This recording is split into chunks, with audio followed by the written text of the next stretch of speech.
আসসালামু আলাইকুম প্রিয় বন্ধুরা, সবাই কেমন আছেন? আশা করি সবাই ভালো আছেন। আজকের যে ঘটনাটা আপনাদের কাছে আমি শেয়ার করব সেটা আমার ইমেল থেকে পাওয়া। আমার ইমেইলে যেভাবে লেখা আছে আমি ঠিক সেভাবে আপনাদের কাছে শেয়ার করছি। আসসালামু আলাইকুম প্রিয় হৃদয় ভাইয়া। ওয়ালাইকুম আসসালাম। আমি রুহি। বর্তমানে আমি অনার্স ফার্স্ট ইয়ারে পড়াশোনা করি। আর পড়াশোনার ফাঁকে আপনার ঘটনাগুলো আমি প্রতিদিন নিয়মিত শুনি, আমার কাছে অনেক ভালো লাগে। আর আপনিও মাঝে মাঝে বলেন যে আপনার ইমেলে ঘটনা পাঠাতে, তাই আমি ভাবলাম আমার যেন ভয়ঙ্কর ঘটনা আপনার ইমেলে পাঠাবো। আশা করি আপনার ইমেলে আমি পাঠিয়েছি, আশা করি সবার কাছে তুলে ধরবেন আমার ঘটনাটা, এতে আমার অনেক ভালো লাগবে। তাহলে কথা না বাইরে চলে যাব সরাসরি রুহি আপার ঘটনায়। স্যার, এই দোলনায় যত মানুষ বসেছে একদিন আগে হোক বা পরে হোক সবাই আত্মহত্যা করে অথবা তার বিবস্ত্র লাশ পাওয়া যায়, কিন্তু আপনি এখনও বেঁচে আছেন কিভাবে? ঋতুকে নিয়ে এই পার্কে বেড়াতে আসছিলাম গত 7 দিন আগে। ঋতুর কাছে ভালো লাগায় আবারও এসেছি, কিন্তু গার্ডের কথা শুনে আমি অবাক হয়ে গেলাম। আপনি সেদিন আমাকে বললেন না কেন? স্যার দেখেন, লেখা আছে দোলনায় বসা নিষেধ, আপনি কি লেখাটা পড়েন নাই? এবার আমার চোখে লেখাটাই আটকে গেল। ঋতুকে দেখাতেই সে ভয় পেয়ে কেঁদে ফেলল। গার্ড আমাকে আবারও সাবধান করে দিয়ে বলল, স্যার সাবধানে থাকবেন। আপা, স্যারকে দেখে রাখবেন, কখন কি করে বসে সে নিজেও কিন্তু জানে না।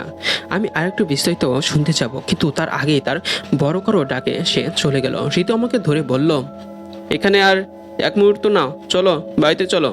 গার্ডের কথার সাথে আমার এক সপ্তাহের এক্সপিরিয়েন্স মেলানোর চেষ্টা করলাম। হ্যাঁ, এই এক সপ্তাহে আমার সাথে অনেক কিছু হয়েছে যেটাকে বলা হয় প্যারানর্মাল অ্যাক্টিভিটি। আমি ঘুমের মাঝে স্বপ্নে শুধু দোলনায় ছবি দেখেছি, কিন্তু শুধু দোলনা দেখিনি, দোলনাতে একটি নারীও বসে থাকে। ঋতু আমাকে ধরে জোরে একটা ঝাঁকুনি দিলে আমার সম্বিত ফিরে আসে। আমি কল্পনায় ডুবে গিয়েছিলাম। আমাকে জোর করে ধরে ঋতু চলে আসলো। সারা পথ আমার মাথায় গার্ডের কথা বাজতে থাকলো। কেন ওই দোলনাতে বসলে মানুষ মারা যায় বা তাকে হত্যা করা হয়? যদি সত্যি মারা যায় তাহলে আমি বেঁচে আছি কেন? ঋতু মেয়েটাও কেমন গার্ডের থেকেও এই কথা শুনে কান্না শুরু করেছে, তো থামার নাম নেই। আমি ওকে সান্ত্বনা দিয়ে কাছে বসিয়ে বললাম, আমার কিছু হবে না, তুমি টেনশন করো না। হলে তো এই কদিনই হয়ে যেত। তুমি এই আর কয়েকদিন যে এবার নর্মাল আচরণ করছো তাতে আমার মনে এখনো প্রশ্ন জাগছে, ওই দোলনায় বসার কারণেই এমন হচ্ছে কিনা। আমি আবার কি আচরণ করলাম? ঘুম থেকে উঠে কত মানুষ হাঁটাহাঁটি করে, আমার এমন হয়েছে তাই তুমি রাগ করছো? এই 7 দিনেই তোমার সাথে এমন হয়েছে। ঋতুকে দেখে আমি পাশের রুমে গিয়ে দরজা আটকে দিলাম। দরজার ওপাশে কিছুক্ষণ লাথিকুতো দিয়ে দরজা খুলতে বলে ঋতু চুপ হয়ে গেল। প্রতি রাতে আমি স্বপ্নে দেখছি আমি পার্কের ওই দোলনাটায় বসে আছি, আমার সাথে একটা মেয়ে বসা। মেয়েটার সাথে আমি অনেক গল্প করেছি, কিন্তু মেয়েটাকে চিনতে পারছি না। স্বপ্নটা একদিন দেখলে স্বাভাবিক বলে মনে হতো, কিন্তু প্রতিদিন একই স্বপ্ন কেন? কেন প্রতিদিন একই স্বপ্নে দেখি? সিদ্ধান্ত নিলাম সমস্যাটার সমাধান আমাকে করতেই হবে। রাতে ঘুমানোর সময় দেখি জানালা খোলা। জানালা আটকাতে গিয়ে দেখি একটা বাচ্চা ছেলে জানালার গ্রিল ধরে বসে আছে। আমাকে দেখে একটা মুচকি হাসি দিয়ে বলল, ভয় পান না আমাকে দেখে? কেন ভয় পান না কেন আমাকে দেখে? তুমি কে? আমার কথার উত্তর না দিয়ে বাচ্চাটা দৌড় দিল। হঠাৎ আমার মনে হলো আমি তো 7 তলার উপরে, তাহলে বাচ্চা কিভাবে আসবে? কি হচ্ছে এসব? আমি অনেক সাহস নিয়ে জানালা দিয়ে নিচে তাকালাম। নিচের ফ্লোরের আলোতেও কাউকে দেখা যাচ্ছে না। তাহলে এটা কি আমার হ্যালোসিলেশন? জানালা আটকে বিছানায় গা এলিয়ে দিলাম। প্রচণ্ড টেনশন আর শরীরের উপর চাপ থাকা খুব তাড়াতাড়ি ঘুমিয়ে গেলাম, কিন্তু ঘুম ভাঙলো সেই আগের স্বপ্ন দেখে। কিন্তু আজ মেয়েটা আমার সাথে কথা বলেছে সেটা বুঝতে পেরেছি। মেয়েটা আমাকে বলছে, আমার সাথে প্রতিনিয়ত দেখা করবা? আমি তোমাকে প্রতিদিনে চাই। এই বলেই একটা হাসি দিল, আর সে সাথে সাথে আমার ঘুম ভেঙে গেল। বিছানা হাতড়ে দেখি ঋতু বিছানায় নেই। বাথরুমে গেজকে ভেবে আমিও বাথরুমে গেলাম। দেখি ঋতু বাথরুমের আয়নাতে তাকিয়ে বিড়বিড়ি করে কার সাথে যেন কথা বলছে। আমি ঋতু বলে তাকে অনেকবার ডাক দিলেও সে আমার দিকে তাকাচ্ছিল না। আমি দৌড়ে গিয়ে তাকে ধাক্কা দিলে সে আমার গায়ের উপরও অজ্ঞান হয়ে পড়ে। ঋতুর মুখে পানি ছিটিয়ে তাকে বিছানায় এনে শোয়াই দেই। পরদিন সকালে গার্ডের সাথে দেখা করার জন্য পার্কে যাই। যথারীতি দোলনার পাশে গার্ডকে দেখতে পাই, একটা চেয়ারে হেলান দিয়ে বসে আছে। আমাকে দেখে চোখ বড় বড় করে সালাম দিল। আমি সালামের উত্তর দিয়ে বললাম, চাচা, আপনি এভাবে তাকাচ্ছেন কেন আমার দিকে? মনে হচ্ছে ভূত দেখেছেন। এই দোলনায় ইচ্ছাকৃত বা অনিচ্ছাকৃতভাবে সেই বসেছে। আমি তারই খোঁজ নিয়ে দুদিন পরে হয় অকারণে আত্মহত্যা করেছে, আর না হয় তার লাশ পাওয়া গিয়েছে। আপনি বুঝলেন কিভাবে? এখানে বসলে মানুষ মারা যায়। প্রথম যখন এই দোলনা এখানে রাখা হয়, তার পরের দিন একজন আসে বসছিল, সে মারা যায় একদিন পরেই। তার বউ এসে বলেছিল সে নাকি খালি দোলনার কথা বলতো। সেখান থেকেই ধারণা পেয়ে ভুল করে বসা লোকদের কিছু পিছু নিতাম আমি। অগোছালোভাবেই গার্ড আমাকে কথাগুলো বলল। গার্ডের কথা শুনে মনে হলো এই দোলনার পিছনে নিশ্চয়ই একটা কাহিনী আছে, কিন্তু কি সেই কাহিনী? গার্ডকে ধন্যবাদ দিয়ে চলে আসলাম। পিছন থেকে আমাকে সাবধানে থাকতে বলল। অফিস থেকে ফিরতে একটু রাত হয়ে গেল। রাত 8টার পরে আমাদের এলাকায় আর ভ্যান বা রিক্সা পাওয়া যায় না। তাই আমি কানে হেডফোন গুঁজে নিরিবিলি হাঁটছি। হঠাৎ আমার পিঠে কারো হাতের ছোঁয়া পেয়ে চমকে উঠলাম। পিছনে ফিরে তাকাতে দেখি একটা মেয়ে। আমি কান থেকে হেডফোন খুলে মেয়েটাকে বললাম, কোনো সমস্যা হয়েছে? আমাকে একটু এগিয়ে দেওয়া যাবে? আপনাকে আমি চিনি না, আর আপনাকে এগিয়ে দিতে যাবো কেন? অপরিচিত একটা মেয়ে একলা যেতে পারছে না বলে কিন্তু আপনার কাছে সাহায্য চেয়েছে। তা সঠিক, তবে চলুন, আপনার সাথে ছিনতাইকারী গাঙের মিল নেই তো? মেয়েটা একটা লাজুক হাসি দিয়ে বলল, আরে না। পাশাপাশি কিছু সময় হাঁটার পর সেই মেয়েটার পায়ের দিকে আমার নজর যায়। জিনিসটা ভালো করে খেয়াল করার পরে আমার চক্ষু চড়ক গাছ হয়ে যায়। সেটা মেয়েটার পা উল্টো দিকে, এবং মেয়েটার মাটি থেকে মিনিমাম আধা হাত শূন্যে ভেসে আছে। ওটা দেখার পর মেয়েটার মুখের দিকে তাকাতেই মেয়েটা একটা বিবস্ত হাসি দেয়। সে হাসিটার সাথে আমার স্বপ্নে দেখা মেয়েটার মিল আছে। কান থেকে হেডফোন খুলে আয়তাল কুরসি পড়তে পড়তে আমি দৌড় দেই। আমার সমস্ত শক্তি আমার পায়ে কনভার্ট করে আমি দৌড়তে থাকি। পিছনে ফেরার সাহস আর হয় নাই, কিন্তু কিছু সময় পরেই একটা কান্নার আওয়াজ আমার কানে আসে। মনে হচ্ছিল কেউ ঘরের বাইরে যাবে, কিন্তু অন্য কেউ আটকে রাখলে যেভাবে মানুষ কান্না করে ঠিক সেভাবে। দৌড়াতে দৌড়াতে বাড়ির সামনে এসে দরজায় নক করতেই ঋতু এসে দরজা খুলে দেয়। অল্প সময়ের মধ্যে দরজা খুলে ভয়ের কারণে ঋতুকে বলি আমি সব কিছু। এত সময় লাগে দরজা খুলতে? হ্যাঁ? ঋতু আমার দিকে হা করে তাকিয়ে বলে, তুমি? হ্যাঁ আমি। দরজা থেকে সরে যাও, আমি ভয় পেয়েছি। তুমি এখানে আসলে কিভাবে? একটু আগেই না তুমি ঘরে ঢুকে বাথরুমে শাওয়ার নিতে গেলে। মানে মানে তুমি তো কিছু সময় আগেই বাড়িতে এসেছো, আমার সাথে কথা বললে না, রাগে গজগজ করতে করতে বাথরুমে গেলে। ঋতু, তোমার মাথা ঠিক আছে? আমি মাত্রই আসলাম। ঋতু ভয়ে এসে আমাকে জড়িয়ে ধরে বলল, আমি আর রুমে যাচ্ছি না। আমি উভয় দিকে তাকে রুমে নিয়ে গেলাম। সমস্ত রুম, বাথরুম, রান্নাঘর চেক করেও অন্য কারো উপস্থিতি পেলাম না। রাতে খাওয়া দাওয়া শেষ করে ঋতুকে ঘুমিয়ে যেতে বললাম, কিন্তু বেচারির মনে একটা ভয় কাজ করছে। গার্ডের কথা মতো আমি যদি নিজের কিছু করে ফেলি, তাই সে আমাকে একা থাকতে দিবে না। বাধ্য হয়ে বিছানার সাথে বসে থাকলাম। ঋতু ঘুমিয়ে গেলে ল্যাপটপটা অন করে ইভানা পার্কের বিস্তারিত কিছু তথ্য জানার জন্য গুগলে ঢুকলাম। কিছু সময় ঘাটাঘাটি করার পর দোলনার ছবি পেলাম। হ্যাঁ, এটা সেই দোলনাটা এসেছে কোথা থেকে বা কেন এখানে সেটা জানার জন্য ঢুকতে যাব। তখনই দোলনা তুললে যেই শব্দ হয়, সেই শব্দ আমার কানে আসলো। জানালার ওপাশ থেকে শব্দটা আসছে। বিছানা থেকে উঠে জানালার কাছে যেতেই দেখি একটা দোলনা আমার জানালা সোজা দুলছে, আর দোলনার বসে আছে সেই মেয়েটা যার সাথে আমার আজ রাতে দেখা হয়েছিল। আমার চোখে চোখ পড়তেই মেয়েটা অদ্ভুত একটা হাসি দিল। সেই হাসি আমার কানে বারবার বাজছিল। ঋতুকে দেখালে মেয়েটা ভয় পাবে, সেজন্য আমি তাকে ডাকলাম না। মোবাইলের ফ্ল্যাশ অন করার জন্য মোবাইলের দিকে তাকিয়ে আবারও তাকাতেই দেখি কোনো কিছু জানালার বাইরে নেই। তাহলে এত সময় আমি কি দেখলাম? এটা কি ভ্রম ছিল? মোবাইলের ফ্ল্যাশ জ্বালিয়ে জানালার বাইরে অনেকক্ষণ খোঁজাখুঁজি করেও দোলনা ও মেয়েটাকে পেলাম না। মনের ভুল ভেবে শুয়ে পড়লাম। অন্ধকার রুমে আমি স্পষ্ট টের পেলাম অন্য কারো উপস্থিতি এই রুমে বিদ্যমান। আমি সেটা নিয়ে মাথা না ঘামিয়ে ঘুমের দেশে যাওয়ার চেষ্টা করলাম। সেম স্বপ্ন, কিন্তু স্বপ্নের মাঝে মেয়েটিকে চিৎকার করে আমাকে বলছে, তোকে আগেই মেরে ফেলতাম, কিন্তু তোর সাথে কে যেন আছে যে আমাকে বারবার তোকে হত্যা করতে ও প্রচেষ্টা করতে বাধা দিচ্ছে। কথাটা শুনেই আমার ঘুম ভেঙে গেল। আমি বিছানার উপরে বসে পড়লাম। ঋতু এখনো বিপরে ঘুমোচ্ছে। সে রাতে আর ঘুম হলো না। ফজরের নামাজের অপেক্ষায় বসে থাকলাম। আমার কোনো কিছুতে মন বসছিল না। গাড়ির কথা সত্য হলে দোলনার সাথে আমার জীবন মৃত্যু সম্পর্ক জড়িয়ে জড়িয়ে রয়েছে। এর পিছনের রহস্য আমাকে বের করতেই হবে, কিন্তু কিভাবে জানবো? মাথা বুদ্ধি আসলো না। পার্কের মালিকের সাথে দেখা করলে মন্দ হয় না। অফিসে দরখাস্ত পাঠালাম, আমি অসুস্থ, ছুটি নিলাম। যতদিন সুস্থ না হই, এবার অন্তত ভালোভাবে ঘটনার সূত্রপাত বের করা যাবে। সকাল সকাল পার্কে গেলাম। যথারীতি গাড়িটা দোলনার আশেপাশে ঘোরাফেরা করছে। আমাকে দেখে নিজে থেকেই এগিয়ে আসলো। স্যার, কোনো সমস্যা? আপনি কি জানেন এই দোলনার কোথা থেকে আনা হয়েছিল? তা তো জানি না স্যার। আমাকে চাকরি দেওয়া হয়েছে পার্কটা কমপ্লিট করার পর। আমি বসে এসে দেখেছি পার্কের এই সাইডের দোলনা। কেউ জানে না এই বিষয়ে আর কি। স্যার, একটা লোক জানতে পারে, আমাদের বড় স্যারের ম্যানেজার, তিনি সব কেনাকাটা করেছিল।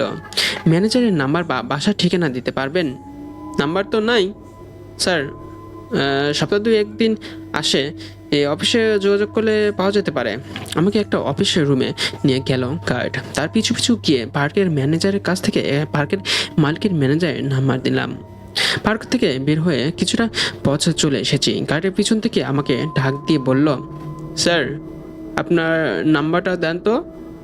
আমার নাম্বার কি করবা? কিছু জানলে আমাকে জানাবেন। আমি এই বিষয়ে দোলনার কাছে আর থাকতে চাই না। পেটের দায়ে চাকরি করি, নাই কবে এখান থেকে চলে যেতাম। কেন চাচা?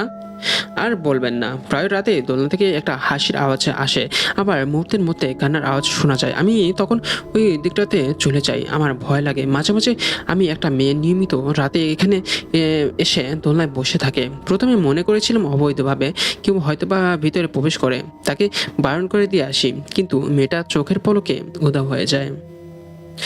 আপনি একদিনও ধরতে পারেননি তাকে? না, বললাম না, চোখের পলকে পড়তেই সে সময় তার উধাও হতেও সে সময় লাগে না। আমিও একটা মেয়েকে দেখি চাচা, সাদা একটা সালোয়ার পরা থাকে, চুলগুলো সামনের দিকে দিয়ে সেও হাসে। সে এক ভয়ঙ্কর হাসি চাচা। হ্যাঁ স্যার, সাদা সালোয়ার পরা থাকে। চাচা, আজ আসি। ভুল করে দোলনায় বসার কারণে আমার জীবনটা দুর্বিষহ হয়ে গেছে। এর সমাধান আমাকে করতেই হবে। ঠিক আছে স্যার, সাবধানে থাকবেন, কেমন? একটা কথা স্যার, আপনার ভেতরে কোনো ভালো শক্তি আছে মনে হয়, না হলে এতদিন বেঁচে থাকলেন কিভাবে? কি জানি চাচা। চাচাকে বিদায় দিয়ে একটা নিরিবিলি পুকুরের ধারে গিয়ে বসলাম। উপজেলার পুকুর অনেক বড়, চারদিকে বসার জন্য বেঞ্চের সিস্টেম করা। আমি একটা বেঞ্চে গিয়ে বসলাম। বসে ম্যানেজারের নাম্বার ফোন দিলাম, কিন্তু ভাগ্য খারাপ থাকলে যা হয় আর কি, নাম্বারটা বন্ধ। অনেক আশা নিয়ে একটা নাম্বার বের করলাম, তাও বন্ধ। তাহলে ম্যানেজারের সাথে দেখা করবো কীভাবে? বাড়ি থেকে ঋতু ফোন দিল, তার নাকি বাড়িতে আনইজি লাগছে। আমাকে তাড়াতাড়ি বাড়িতে চলে যেতে বলল। বুঝলাম কিছু একটা হয়েছে। আমি বাড়িতে গিয়ে দেখি ঋতু রুমের বাইরে দাঁড়িয়ে আছে। ওর সারা শরীর ঘেমে নিয়ে আছে। আমাকে দেখে দৌড়ে এসে বলল, রুমের ভেতরে কারা যেন হাঁটাচলা করছে। আমি আমি ছাড়া রুমে আরও কেউ আছে? কি বলো? ঠিকই বলি, তুমি চলো রুমে। রুমে গিয়ে দুজনের চোখ কপালে উঠে গেল। একই অবস্থা। রুমের অবস্থা শোচনীয়। বিছানায়, বালিশ, সব ফ্লোরে। এগুলো কিভাবে হলো ঋতু? আমি তো ভয়ে বাইরে চলে গিয়েছিলাম। কিভাবে হয়েছে জানি না। কিছু একটা সমস্যা তো হয়েছে, আমাকে জানতে হবে এর বিষয়ে, যা আস্তে আস্তে ভয়াবহ রূপ ধারণ করেছে। ঋতু কিছু না বলে শুধু কান্না করতে থাকলো। সিদ্ধান্ত নিলাম ওকে ওর বাবার বাড়িতে পাঠিয়ে দেবো, কিন্তু সে যাবে না। প্রতিবক্ত কোনো নারীর স্বামীর বিপদে ঘর থেকে বের হয় না। তার জীবন চলে গেলেও না, সে আমাকে ছেড়ে গেল না আর কি। দিন শেষ রাতের আধারে ঋতু আমাকে নিয়ে বাইরে বসে থাকলো। সে ভয়ে রুমে যেতে চাচ্ছিল না। কেমন যেন এটা ঘুমোটো পরিবেশ। মনে হচ্ছিল প্রকৃতি একটা শোকে পড়ে গেছে। রাত 10টার দিকে সবাই যখন ঘুম পড়েছে, তখন ঘরের পেছনের বাগানের দিক থেকে একটা শব্দ আসতে লাগলো। হ্যাঁ, ক্যাচ ক্যাচ শব্দ। এটা দোলনা দোলার শব্দ। আমি উঠতে গেলে ঋতু আমাকে ধরে রাখে, যেতে দিবে না, কিন্তু শব্দের মাত্রা ক্রমে বাড়তে লাগলো। যত দোয়া পড়তাম ভালো করে পড়ে বুকে ফু দিয়ে ঋতুকে সাথে নিয়ে বাগানের দিকে গেলাম। বাগান থেকে রজনীগন্ধার তীব্র একটা গন্ধ নাকে আসছে, নতুন ফুলের সুবাস যেটা, সাথে ক্যাচ ক্যাচ শব্দ পরিবেশটাকে আরও ভারী করে তুলেছে। আরেকটা সামনে যেতেই সেই পরিচিত দৃশ্য, যেটা মাত্র কয়েকদিনে আমার চোখের সামনে দৃশ্য হয়ে গেছে, কিন্তু এবার মেয়েটা দোলনা থেকে উঠে দাঁড়ালো। আমাদের দুজনের দিকে ঘুরে তাকাতে কোথা থেকে যেন একটা ছায়া এসে মেয়েটাকে ধাক্কা দিয়ে ফেলে দিল। সাথে সাথে ছায়াটা অদৃশ্য হয়ে গেল। বাতাস থেকে একটা শব্দ আমার কানে ভেসে আসলো, সেটা হলো, আমি থাকতে তোমাদের কিছুই হবে না, আমি তোর পাশে আছি। ঋতু এসব দেখে সেন্সেন্স হয়ে গেল। ফোন করে রাহাতকে ডেকে আনলাম এত রাতে ওই পারে আমাকে সাহায্য করতে। সেই রাতটা কোনো মতে পার করলাম। রাতে ঘুম হয়নি, কানে শুধু একটা আওয়াজ ভেসেছে, সেটা হলো, আমি থাকতে তোর কিছু হবে না, আমি তোর পাশেই আছি, তুই কোনো চিন্তা করিস না। কে এই অদৃশ্য শব্দের কথক? একটা স্যালাইনে দেওয়ার ব্যবস্থা করলাম ঋতুর জন্য। তার শরীর যথেষ্ট খারাপের দিকে, তাকে স্যালাইন দিয়ে আমি পাশের রুমে গিয়ে একটু ঘুমানোর চেষ্টা করলাম। হঠাৎ রাহাত ধাক্কায় আমার ঘুম ভাঙলো। কিরে রাশেদ, কার সাথে ভেবে কথা বলেছিলি? কই না তো, আমি স্পষ্ট শুনেছি তুই ঘুমের মধ্যে কারোর সাথে কথা বলছিস।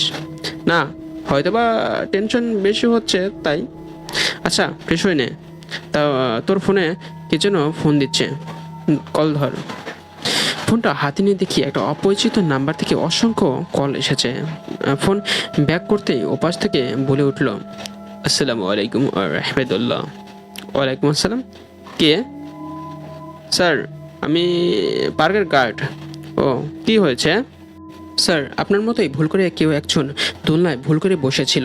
আমি তাকে সাবধান করে দিয়েছি, কিন্তু তবুও আমি আজ তাকে ফলো করে দেখতে চাই সে কি করে। আচ্ছা, আমি আসছি। বাড়িতে কোনো মতে ম্যানেজ করে গার্ডের সাথে দেখা করতে গেলাম। গার্ডকে সাথে নিয়ে অপরিচিত লোকটার বাসার দিকে হাঁটা দিলাম। আপনি লোকটাকে চিনলেন কি করে? স্যার, আমাদের পার্কে তো সিসিটিভি ক্যামেরা আছে, ওখান থেকে ছবি নিয়েছি একটা। আর লোকটাকে সতর্ক করার সময় ঠিকানা শুনে নিয়েছি। 2 ঘন্টার পথ যেতে রাত হতে পারে, কিন্তু ঋতু বাড়িতে একা। আচ্ছা চলেন। গার্ডকে সাথে করে নিয়ে চলে গেলাম উক্ত ঠিকানায়। রাত তখন 9টা। সে একটা লোককে ছবি দেখাতেই ঠিকানা দেখিয়ে দিল। আমরা সেই বাড়িতে গেটের দিকে ঢুকতেই দুজনে যা দেখলাম সেটা দেখার জন্য আমরা কেউই প্রস্তুত ছিলাম না। তাদের বাড়ির পাশের আম গাছটায় একটা লাশ ঝুলছে। ও মাই গড, চাচা, ইনি সেই লোকটা না? হ্যাঁ, গার্ডের চাচা চেঁচিয়ে উঠল। গার্ডের চেঁচানো শুনে লোকটার বাড়ি থেকে তার বউ ও ছেলেমেয়েরা ছুটে আসলো। ঘটনার আকাশবাণীতে তারা কেউ বুঝতে পারছিল না, সবাই শক্ত হয়ে গেছে। কিভাবে এটা হলো? আবু এখানে কেন? লোকটার ছেলে বলে উঠল, আমরা তো জানি না বাবা, আমরা দেখে এখানে আসলাম। উনি আত্মহত্যা করলো কেন? জানি না, ও একটু আগে বললো বাইরের দোলনার শব্দ হচ্ছে, আমি দেখে আসি, এটা বলে ঘর থেকে বের হয়েছে, কিন্তু আমার আর কি হয়ে গেল আমি জানি না। লোকটার স্ত্রী এভাবে বিলাপ করতে থাকলো। গাড়িটা চাচাকে সাথে নিয়ে জায়গাটা থেকে দ্রুত প্রস্থান করলাম। চাচা, এইভাবে লোকটা মারা যাওয়ার কারণ কি আমরা কোনোদিন বের করতে পারবো না? ধৈর্য ধরেন স্যার। আচ্ছা, এক কাজ করলে কেমন হয়? আপনাদের ম্যানেজারের বাড়িতে চলে গেলে কেমন হয়? স্যার, বড় স্যার শুনলে রাগ করবে। আরে টের পাবে না, আপনি বাইরে থাকবেন। আচ্ছা চলেন। স্যারের বাসা শহরের শেষ প্রান্তে। 3 ঘন্টার পথ পাড়ি দিয়ে ম্যানেজারের বাসায় পৌঁছাতে পৌঁছাতে রাতে 1টা বেজে গেল। নিরিবিলি বাড়ি, আশেপাশে কারো বাড়ি নেই। আমরা গেটের সামনে গিয়ে দেখলাম গেটে তালা ঝুলছে। তার মানে কি কেউ এখানে থাকে না? দুজনে মুখ চাওয়াচাওয়ি করে যখন ফেরত আসছি, হঠাৎ ওই বাড়ির ভেতর থেকে ধুমধাম আওয়াজ ভেসে আসলো। দুজনে ধমকে দাঁড়ালাম। বাড়ির গেট লক করা, ভেতর থেকে আওয়াজ আসে কেন? চাচা, ভেতর থেকে শব্দ আসছে মনে হলো। ও কিছু না।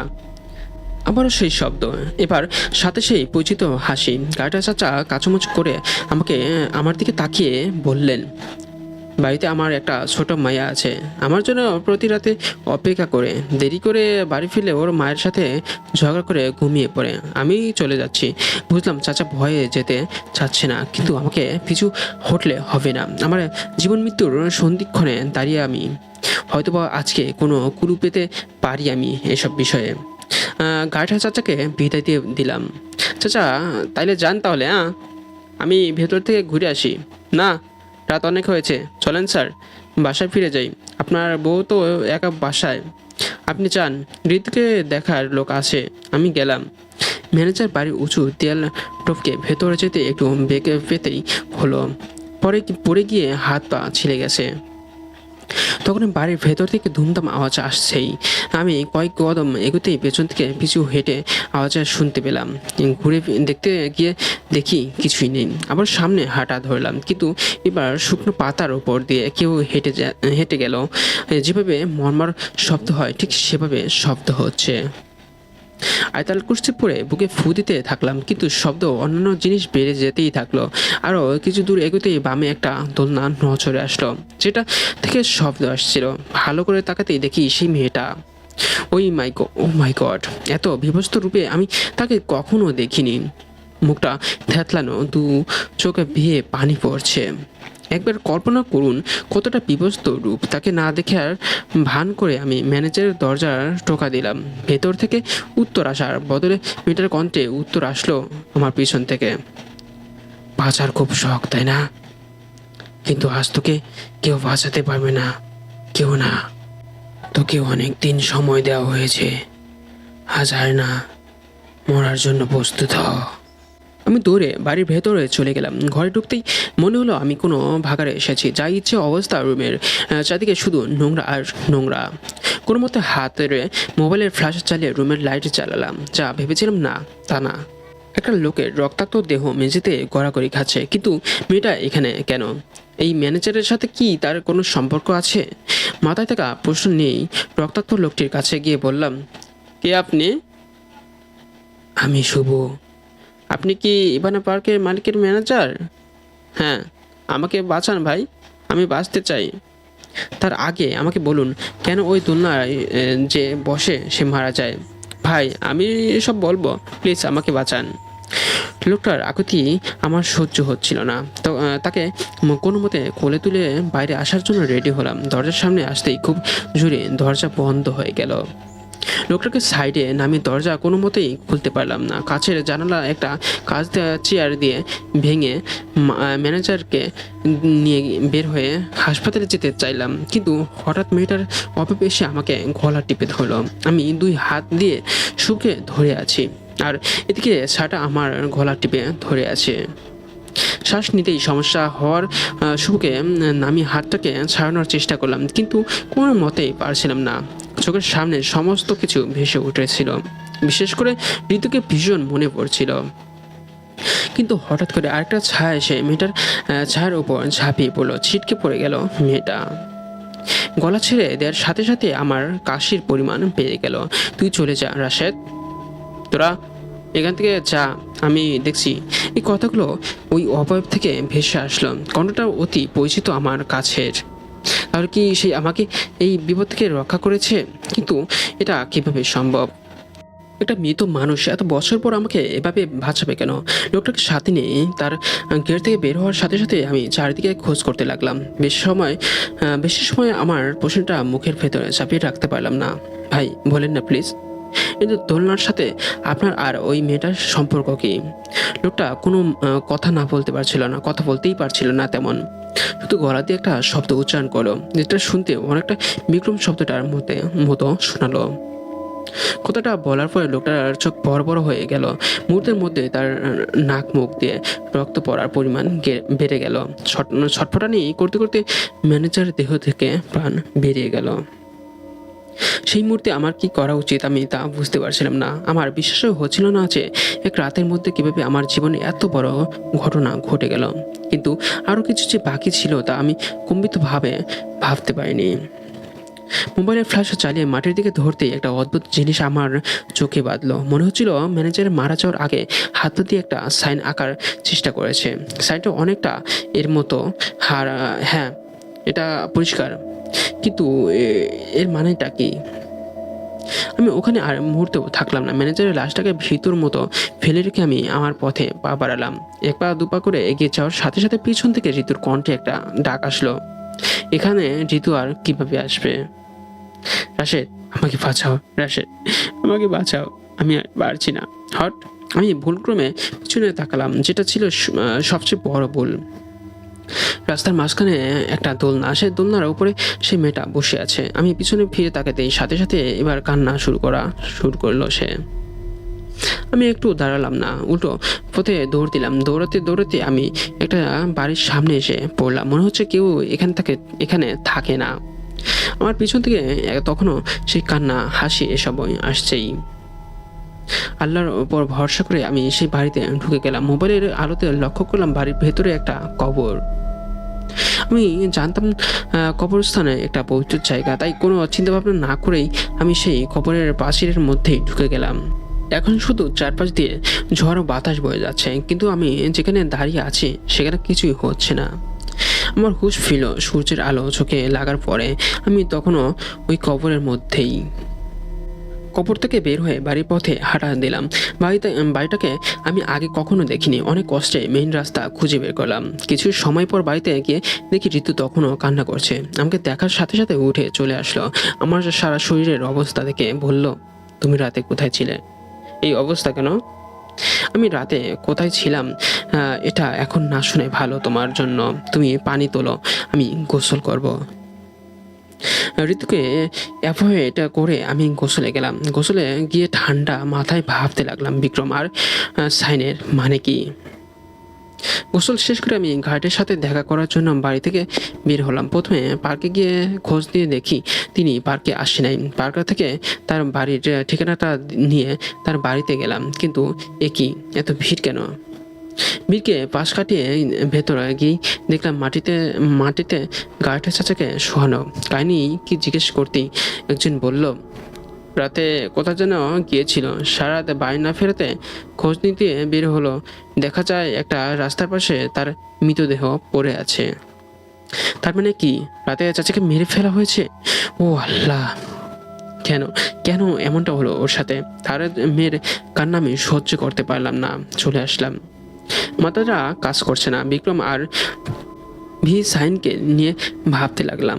এক বয়স্ক লোকের কাছে জিজ্ঞেস করলাম তিনি বিক্রম নামে কোনো কিছু নাম শুনেছি কিনা। অনেক ভেবেচিন্তে তিনি বললেন, ওদিকটায় একটা বাড়ি ছিল, নাম বিক্রম ভেলা। চাচা কোন দিকে বলতে পারেন? কাঠবাগানের পাশ দিয়ে গিয়ে পাশের গ্রামটায়। আমি কখনোই যাইনি বাবা। লোকটা ভাঙা ভাঙা গলায় উত্তর দিল। আমি আর দেরি না করে কাঠবনের পাশ দিয়ে হাঁটা শুরু করলাম। আমি আশ্চর্য হলাম এটা ভেবে যে রাতে আমি যেই বাড়িতে ছিলাম এখন ঠিক সেই বাড়ির সামনে আমি। তার মানে এটাই কি সেই বিক্রম ভিলা? কিন্তু এ বাড়ি তো অনেক দিনের পুরনো বাড়ি, হইতে তো বাড়ি মনে হয়। 40 বছর ধরে কেউ এখানে থাকে না, দেখতেই ভূতুড়ে লাগে। কিন্তু এর সাথে সাইনের কি যোগসূত্র আছে? আমাকে আগে এর রহস্য ভেদ করতে হবে, তা না হলে আমি কিছুই বের করতে পারবো না। আর রহস্য ভেদ করতে হলে আমাকে ম্যানেজার শুভ এর বাসায় যেতে হবে। তার বাড়িতে কোনো না কোনো প্রমাণ অবশ্যই পাওয়া যাবে। ম্যানেজার শুভ এর বাড়িতে গিয়ে দেখি সকাল সকাল বাড়িটাকে পুলিশ সিলগালা করে দিয়েছে। জনসাধারণের প্রবেশ নিষেধ। দুজন পুলিশ পাহারায় আছে সামনের দিকটায়। আমি লুকিয়ে পিছনের দরজা দিয়ে ভেতরে ঢুকলাম। ঘরের ভেতর সেই আগের রাতের মতোই সব ছড়িয়ে ছিটিয়ে রাখা একটা আলমারি দেখে সেটার দিকে এগিয়ে গেলাম। আলমারির ড্রয়ার খুলতেই সেখান থেকে একটা খাতা পেলাম। ভাগ্য ভালো, সেটা পার্কের কিছু হিসাব। কোনো জিনিস কোথা থেকে নিয়ে আনা হয়েছে সেটার নাম ঠিকানা সব লেখা। পর্যায়ক্রমে খুঁজতে গিয়ে পার্কের দোলনার নাম দেখে দেখে চোখ আটকে গেল। ঠিকানা বিক্রম ভিলা, খোকসা। এবার আমি পুরোপুরি শিওর হলাম যে এই দোলনার বিক্রম ভিলা থেকে নেওয়া হয়েছে। কিন্তু কোন দিক দিয়ে যাবো আমি? দিনের বেলাতে আমি ম্যানেজারের একটা রুম থেকে দোলনার ক্যাচ শব্দ শুনলাম। রুমটার দিকে আগানোর সাহস আমার হলো না। আমি পিছনেই দরজা দিয়ে আবারও বের হয়ে আসলাম। আমি আবার সেই পুরনো বাড়ির কাছে চলে গেলাম। ম্যানেজারের দেয়া ভি সাইনের মাঝে মানে খুঁজতে লাগলাম। আমি যে দিকটা থেকে এসেছি তার পাশ দিয়েই আরেকটা রাস্তা চলে গেছে। অনেক ভাবার পর আমি আবিষ্কার করলাম এটাই সেই ভি সাইনের রূপ। ভালো করে খেয়াল করলে বোঝা যাবে এটাই ভি। আমি সেদিকটাই পা পারলাম। রাস্তাটা গভীর জঙ্গলের মধ্যে দিয়েই গেছে। একদম গা শীতল করা পরিবেশ। আমি আস্তে আস্তে পা ফেলতে থাকলাম। মনে হচ্ছে এদিকটাই 10-12 বছরেও এদিকে কেউ আসে নাই। হঠাৎ করে চারদিকে অন্ধকার হয়ে গেল। আমি ধমকে দাঁড়ালাম। এই অন্ধকার হওয়া কোনো অশনি সংকেত নয় তো? হ্যাঁ, যা ভেবেছিলাম তাই। রাস্তার মাঝখানে এ তো সেই দোলনার মেয়েটা। আমাকে তো সামনে এগোতেই হবে, কিন্তু কিভাবে যাব? মেয়েটা আমার সামনে একটা দোলনা নিয়ে এসে বসে আছে। আমি তাকে থেকে 2 পা পিছিয়ে গেলাম। একটা বাতাস এসে আমাকে ধাক্কা দিয়ে ফেলে দিল। বাতাসে একটা বিশাল গাছ ভেঙে পড়লো আমার মাথার সোজাসুজি। কোনো মতে সেটা থেকে বাঁচলাম। আমার জীবন মনে হয় আজকেই শেষ হয়ে যাবে। নিজের কাছ থেকে নিজেকেই প্রশ্ন করলাম, ভয় পেও না রাশেদ, তুমি জঙ্গলের ভেতর দিয়ে দৌড় দাও, আমি আছি তোমার সাথে। সেই কণ্ঠস্বর সাহস পেয়ে আমি দৌড় দিলাম। পিছনে এক প্রকার ঝড় উঠে গেল, তবু আমি পিছন ফিরে তাকালাম না। একটা সময় আমি একটা বাড়ি দেখতে পেলাম। হ্যাঁ, এটা সেই বাড়ি। বড় বড় হরফে লেখা বিক্রম ভিলা। বাড়ি বিশাল বড় ফটকা, চারদিকে বাঁচিয়ে 2 পাল্লার একটা বিশাল গেট, যাতে ঝুলছে একটা তালা। যেটা কোনো মতে টপকিয়ে ভেতরে ঢুকলাম। নিস্তব্ধ পরিবেশ, শান্ত বাড়ি। 1 পা 2 পা করে যখন বাড়ির ভেতরে প্রবেশ করলাম তখন মনে হলো ভেতরে কেউ কথা বলছে। কি কথা বলছে এটা দেখার জন্য তাড়াতাড়ি বাড়ির ভেতরে ঢুকলাম, কিন্তু কেউ নেই। অজানা ভয় আর অশেষ আতঙ্ক আমাকে ভাবিয়ে তুলল। আমি এ বাড়িতে একা। ক্রমে কয়েকজন মানুষের মাঝে কথা বলার পরিমাণে বেড়ে গেল, কিন্তু কে কোথায় কথা বলছে তা আমি ধরতে পারছিলাম না। বাড়ির ভেতরের ওপরে বিশাল লাইটটা হঠাৎ করে ভেঙে পড়লো। সারা রুমে কাছে ভর্তি হয়ে গেল। এবার একটা পুরুষ কণ্ঠে বলে উঠল, তোর মৃত্যু এখন হয়নি। কাবা কাবা কণ্ঠে এই কথা শুনে আমি ভয় পেয়ে গেলাম। কারণ অপরিচিত কণ্ঠটা বললেও একটা কথা ছিল, কিন্তু এই অপরিচিত কণ্ঠটার মালিককে? কে কে আপনি? আমি এই বাড়ির মালিক। 40 বছর ধরে এই বাড়িতে আছি। মাথার মধ্যে একটা বুদ্ধি খেলে গেল। আমি কিছু জিজ্ঞেস না করতেই বলে দিচ্ছে ইনার দোলনার কথা জিজ্ঞেস করলে কেমন হয়? আচ্ছা, এই বাড়ির সাথে কি কোনো দোলনার সম্পর্ক আছে? দোলনার জন্য তো তোমার মৃত্যু হচ্ছে, আর কিছু সময় পরেই সেটা হবে। কথাটা বলেই হেসে উঠল। কিন্তু কেন এই দোলনাটা অধিশপ্ত? আজ থেকে কয়েক বছর আগেও আমাদের এই বাড়িটা ভালো ছিল, সুখে ছিলাম আমি, আমার মেয়ে ও আমার স্ত্রী। কিন্তু একটা ঝড় আমাদের সবাইকে শেষ করে দিয়েছে। কি সেই ঝড়? একদিন এই এলাকায় ঘুরতে আসে একটা লোক। রাতে বাড়ি ফিরতে না পারায় সে আমার বাড়িতে উঠে। আমার মেয়ে তখন বাড়ির দোলনাতে বসেছিল। লোকটা চোখে সেটা আটকে যায়। সে আমার মেয়ের দিকে একাগ্রচিত্তে তাকে কিছু দেখছে। এরপর সেদিকে এগিয়ে গিয়ে বলে, এটা খুব সুন্দর। প্রথমে ভেবেছিলাম আমার মেয়েটাকে বলছে, কিন্তু পরে দেখি না, সে আমার তৈরি রূপার দোলনাটিকে এই কথাটা বলছে। সে কিভাবে দোলনাটা দূর থেকে দেখে বুঝলো এটা রূপার তৈরি? এটা আজও আমাদের কাছে ধাঁধা। তারপর আমার কাছে এসে বলে, এই দোলনাটা আমরা নিয়ে যেতে চাই, টাকাও দিতে চাই, কিন্তু এতে বাচ্চাদের আমার সদ্য 18তে পা দেয়া মেয়ে। ও দোলনাটাতে কাউকে বসতে পর্যন্ত দিত না। সেই জায়গাটাতে ম্যানেজার দোলনা নিয়ে যেতে চায়। আমরা সবাই এটা দিতে চাই, অস্বীকৃতি জানাই। এতে ম্যানেজার রেগে গিয়ে একদল সন্ত্রাসী ভাড়া করে আনে। আমার মেয়েটাকে দোলনার উপরেই পিটিয়ে হত্যা করে। আমাদের দুজনকে পিটিয়ে হত্যা করে। সেদিন আমরা 3 জন অনেক হাজারি করেছিলাম, কিন্তু কেউ বাঁচাতে আসেনি। মেয়েটা মৃত্যুর সময় অভিশাপ দিয়ে গিয়েছিল, এই দোলনাটা যতদিন থাকবে এতে সেই বসবে, তাকেই হত্যা করা হবে। কিন্তু ম্যানেজার এই দোলনা নিয়ে গিয়ে বসতে নিষেধ করে রেখেছিল কেন? রূপার দোলনা দেখার জন্য কি তার পার্কে বেশি লোক আসতো? তুমিও সেই ভুলটাই করেছো, তোমাকেও মরতে হবে। আকাশ বাতাস উতাল করে লোকটি হাসতে লাগলো। হঠাৎ করে ডান দিকের জানালা ভেঙে কিছু একটা রুমে প্রবেশ করলো। এবার আমি আমার সামনে স্পষ্ট 3টা মানুষের অভাব দেখতে পেলাম। তারা সবাই একসাথে আমার দিকে এগিয়ে আসতে লাগলো। সেই সময়ে সেই আমার পিছনে থেকে একটা কণ্ঠস্বর ভেসে আসলো, আমি আছি রাশেদ। পরিচিত কণ্ঠস্বর পেয়ে পিছনে তাকাতে আমি যা দেখতে পেলাম তাতে আমি খুব অবাক হলাম। আমার ছোট মা আমার পিছনে, আমার ছোট কাকার বউ, যিনি আমাকে খুব ভালোবাসতেন। আমি যখন ছোট ছিলাম তখন সে মারা যায়। মারা যাওয়ার আগে আমার হাত ধরে বলে গিয়েছিল, তোর ছোট মা তোর পাশে থাকবে সব সময়। ছোট মা, তুমি? হ্যাঁ, আমি আমি তোকে ওদের হাত থেকে এতদিন বাঁচিয়ে রেখেছি, তোকে আজকেও আমি বাঁচাবো, তুই পালিয়ে যা। কিন্তু ছোট মা, কোনো কিন্তু নেই, তুই পালা। মেয়েটার আত্মা বলে উঠল, যতদিন এই বাড়ি ও দোলনা থাকবে ততদিন কেউ আমাদের কিছু করতে পারবে না, বলেই হেসে উঠল। আর যদি কিছু না থাকে, ছোট মা আমাকে বলল তখন, তুই এই বাড়িটাকে ধ্বংস করার জন্য কোনো ব্যবস্থা কর। কিভাবে? তুই কোনোভাবে আগুন ধরিয়ে দে, তারপর দোলনাটাকে শেষ করে দিবি। আমি বাড়ি থেকে যখনই বের হতে যাব তখনই রুমের দরজা জানালা সব বন্ধ হয়ে গেল আর পুরো রুম অন্ধকার হয়ে গেল। আমি নিজের শরীরটাকেও দেখতে পাচ্ছিলাম না, মনে হচ্ছিল আমি এক অন্ধকার জগতে তলিয়ে গেছি। রুমের ভেতরে কারো দাপাদাপির আওয়াজ স্পষ্ট আমার কানে আসছিল। হঠাৎ একটা কাঠের টুকরো এসে আমার মাথায় লাগলো। আমি মাথা ধরে রুমের মধ্যে বসে পড়লাম। কখন আমি জ্ঞান হারিয়েছি আমি নিজেও জানি না। আমার যখন জ্ঞান ফিরল, ঋতু তখন আমার মাথায় পানি ঢালছে। চোখে মেলে আমি আমার রুম দেখতে পেলাম। ঋতু, আমি এখানে কিভাবে? তা তো জানি না। বাইরে কারো গঙ্গারির আওয়াজ শুনে বাইরে যাই, গিয়ে দেখি তুমি পড়ে আছো, মাথা দিয়ে রক্ত পড়ছে। আমার তখন মনে হলো ছোট মা আমাকে নিয়ে এসেছিল, হয়তোবা না হলে আমি কিভাবে, এগুলো আমার সাথে কি হয়েছে আমি কিভাবে জানবো? আর আমার কি হতো কে জানে। একটা বিষয় আমার কাছে কোনোভাবেই পরিষ্কার হচ্ছিল না, সেটা হলো যেই দোলনা নিয়ে এত কিছু হয়ে যাচ্ছে, সেই ঘটনাটা কি পার্কের মালিক জানে না? না, তিনি জেনেও চুপ করে আছে।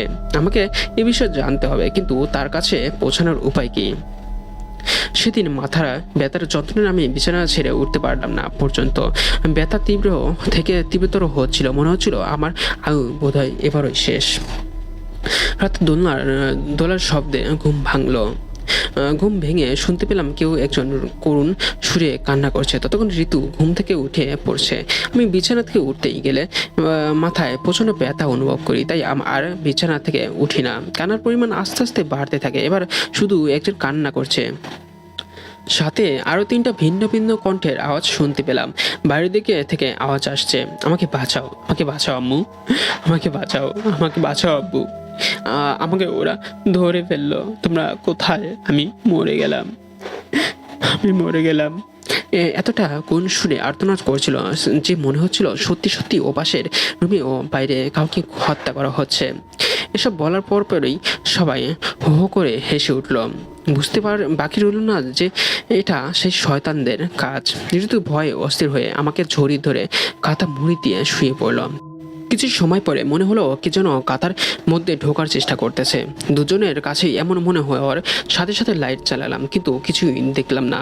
আমার নিজের সাথে এমন হবে আমি দোলনার বসার আগে কোনোদিনও ভাবতে পারিনি। লাইট অফ করে ঘুমানোর চেষ্টা করলাম। লাইট চালানো থাকলে আমার ঘুম হয় না।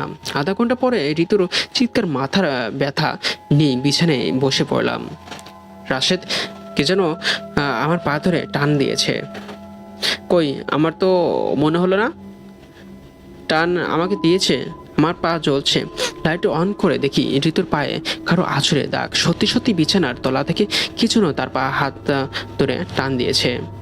এবার মোবাইলে ফ্ল্যাশ জ্বালিয়ে খাটের তলায় দেখার জন্য ঋতুকে বললাম। সে দেখতে গিয়ে চিৎকার দিয়ে উঠল। খাটের তলায় সে বিবস্ত কিছু একটা দেখেছে। পরক্ষণেই আমি দেখতে গিয়ে কিছুই পেলাম না। সে রাতে আর ঘুম হলো না। একটা ট্যাবলেট খেলাম যাতে ব্যথা কমে। ব্যথা কমতে কমতে দুপুরের পরে গিয়ে কমলো। সেদিনের সকালের দিকে টিভিতে একটা নিউজ দেখলাম। সেখানে পার্কের মালিকের ম্যানেজারে এমন মৃত্যুর জন্য তার কাছে রিপোর্ট করার জন্য সাংবাদিকরা গিয়েছে। তিনি যেখানে দাঁড়িয়ে কথা বলেছিল সেই জায়গাটাতে একটা সাইনবোর্ড দেখলাম, সোমপুর খোকসা। তার মানে তিনি খোকসাতেই থাকেন, হয়তোবা ওখানে গেলে তাকে পাওয়া যাবে। বিকেলের শেষের দিকে সোমপুর বাজারে গেলাম। টিভিতে তার নাম দেখছিলাম, সেই নাম বলতেই একজন তার বাড়ি দেখিয়ে দিল। দারোয়ানের সাথে কথা বলে সেই বাড়িতে ঢুকলাম। শুনছেন বাড়ি, তিনি সোফায় বসে নিউজ পেপারে চোখে বোলাচ্ছে। আমাকে দেখে বললেন তখন, কে আপনি? কিছু দরকার? হ্যাঁ দরকার তো।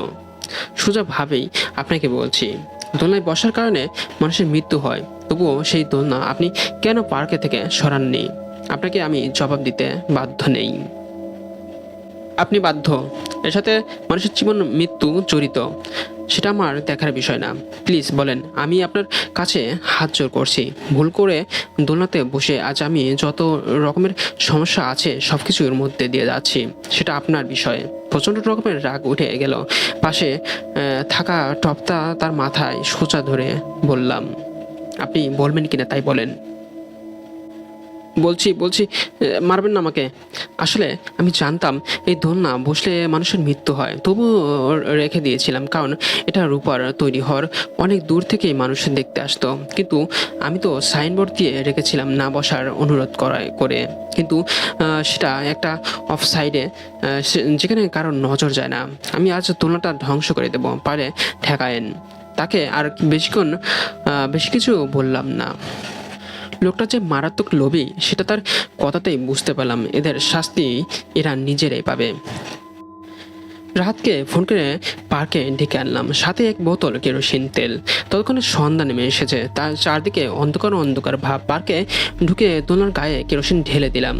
ম্যাচের ডোকা দিয়ে আগুন ধরালেই সেই আগুন সাথে সাথে নিভে যেতে থাকলো। বারবার এমন হওয়ার সাথে আমি আল্লাহর নাম নিয়ে আগুন ধরিয়ে সেটাকে দোলনায় নিক্ষেপ করলাম, ভালো মতো যাতে আগুন ধরে সেজন্য দোলনার উপরে কিছু কাগজ দিয়ে দিলাম। একদিকে আগুন জ্বলছে, অন্যদিকে মনে হচ্ছে কেউ যেন পার্কটিকে উল্টো পাল্টা করে দিচ্ছে। আমরা দুজন সেদিকে খেয়াল না করে পার্ক থেকে বের হয়ে আসলাম। মাথার যন্ত্রণা তখনও একটু একটু আছে। আমি রাহাতকে বাড়িতে চলে যেতে বললাম, কিন্তু বাড়িতে একা ভয় পাবে। একা সেই বিক্রম ভিলার পথে রওনা দিলাম। একটা ফাঁকা জায়গায় গিয়ে ছোট মাকে উদ্দেশ্য করে 2বার ডাক দিলাম। তখন আমি, ছোট মা। হ্যাঁ রাশেদ, আমি আছি। ছোট মা, আমার যেতে ভয় লাগছে। তুই ভয় পাস না, আমি আছি, তোর কিছু হবে না রে। পথে অনেক কিছুই তোর সামনে আসবে, ভয় পাবি না, নির্ভয়ে এগিয়ে যাবি। শুধু মনে রাখবি এগুলো তোর চোখের ভুল।